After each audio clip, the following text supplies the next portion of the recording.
संविधान के आगे सबको झुकना पड़ता है। ममता बनर्जी जी भी झुकी और उन्होंने स्वीकार किया कि अब मैं इस्तीफा दूंगी। ममता बनर्जी का जो कुशासन था 15 सालों का, उसका एंटी इनकम्बेंसी था और स्ट्रांगली जनता ने अपना मत दिया। एक दशक के बाद अगर शराबबंदी है उसकी समीक्षा होनी चाहिए और समीक्षा होने पर उसके क्या फायदे हैं, क्या नुकसान है, इस बारे में सही आकलन करना चाहिए। बंगाल में सर बीजेपी की प्रचंड जीत हुई सर, इसके बावजूद ममता बनर्जी कह रही है कि मैं इस्तीफा नहीं दूंगी। कल तक बोल रही थी कि इस्तीफा नहीं देंगी। अगर कोई ऐसा कोई स्थिति आता है तो संविधान में उसके अलग प्रावधान है, लेकिन उसके बाद आई खबरों में आपने देखा होगा कि संविधान के आगे सबको झुकना पड़ता है। ममता बनर्जी जी भी झुकी और उन्होंने स्वीकार किया कि अब मैं इस्तीफा दूंगी।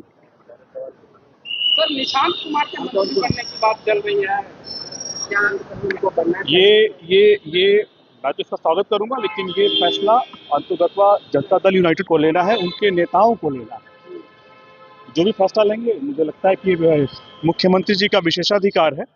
जो भी फैसला लेंगे हम सब। सर राहुल गांधी ने कल बयान दिया सर, उन्होंने कहा कि कांग्रेस के नेता जो टीएमसी के हार पर खुश हैं, उन्हें शर्म आनी चाहिए।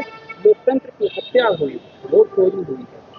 अब आज जो राहुल गांधी जी ये नसीहत दे रहे हैं अपने पार्टी के लोगों को, चुनाव में उन्होंने ममता बनर्जी के खिलाफ ही बयान दिया था।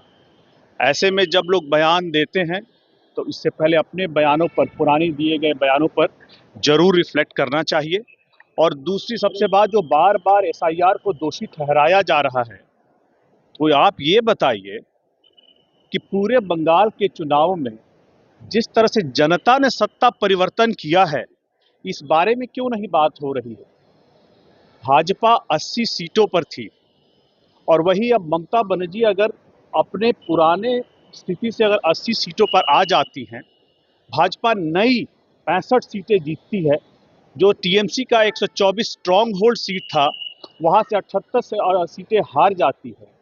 भाजपा अपनी पूरी की पूरी 54 जो पुरानी जीती हुई सीटें थी उसको रिटेन करती है।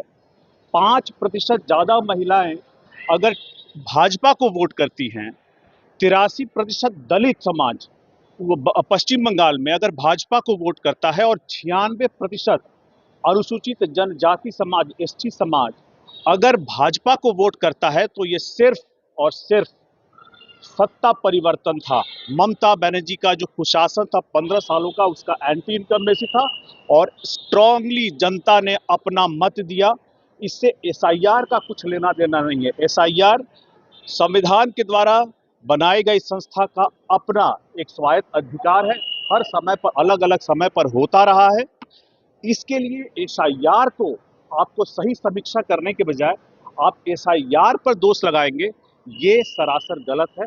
ममता बनर्जी को अपनी हार के सही कारणों का समीक्षा करना चाहिए। सर जीतन राम मांझी ने एक बयान दिया सर, उन्होंने कहा है कि अगर एक दो कोच अगर कोई पीते हैं तो उन्हें गिरफ्तार नहीं किया जाना चाहिए। ये मैं सम्राट चौधरी से अपील करता हूँ।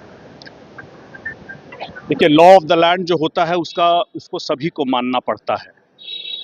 हमारी पार्टी का मानना है कि जिस तरह से हर नीति की समीक्षा होती है, हर नीति की एक दशक के बाद अगर शराबबंदी है उसकी समीक्षा होनी चाहिए और समीक्षा होने पर उसके क्या फायदे हैं, क्या नुकसान है, इस बारे में सही आकलन करना चाहिए। हम लोग चाहेंगे, लेकिन पारंपरिक रूप से जो एक समाज ताड़ी से जुड़ा रहा है, पासी समाज, उसको जरूर इस कानून से बाहर किया जाए।